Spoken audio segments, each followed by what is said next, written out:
All right, straight away going across to the breaking update. We are getting more news as far as former Maharashtra Home Minister Anil Deshmukh is concerned. He's now been sent to 14-day judicial custody.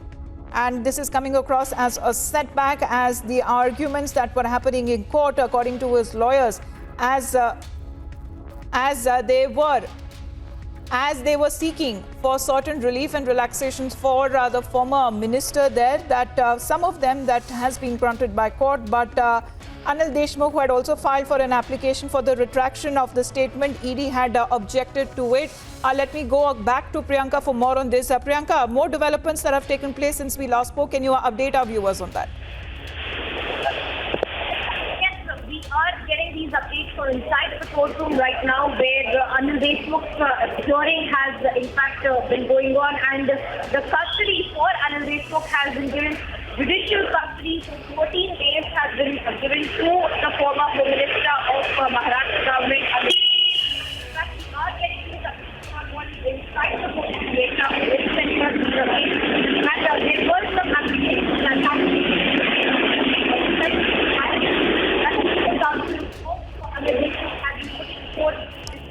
We'll just come back to you.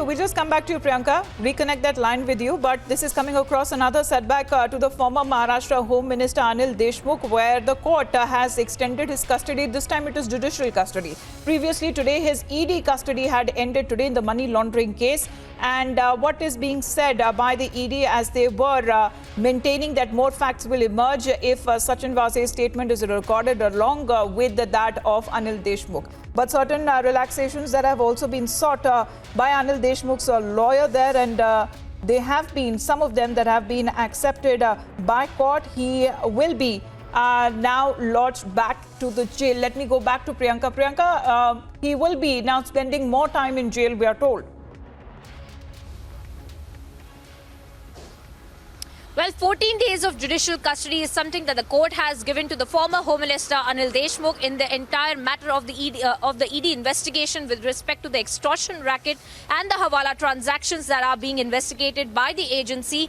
Remember, there were several statements that were made by the legal counsels of the Enforcement Directorate inside of the courtroom, where they had stated that the reason for Anil Deshmukh's further custody that they required was that they wanted a joint custody of both Anil Deshmukh and Sachin Vase, who was another cop who had been in cahoots with Anil Deshmukh and Parambir Singh while running this entire extortion racket and the Hawala transactions that were being carried out in the name of Anil Deshmukh and his family members as well. All of that was supposed to be investigated upon by the Enforcement Directorate, which is why they had asked for further custody. But the court, in its wisdom, has now sent the former Home Minister of the state to judicial custody for 14 days. Further arguments that had been put forth by the Enforcement Directorate I beg your pardon, the legal counsels of Anil Deshmukh was that there was a special need for a particular kind of bed and the home-cooked food, all of these requirements that were being put forth before the court, because the former Home Minister, in fact, had also stated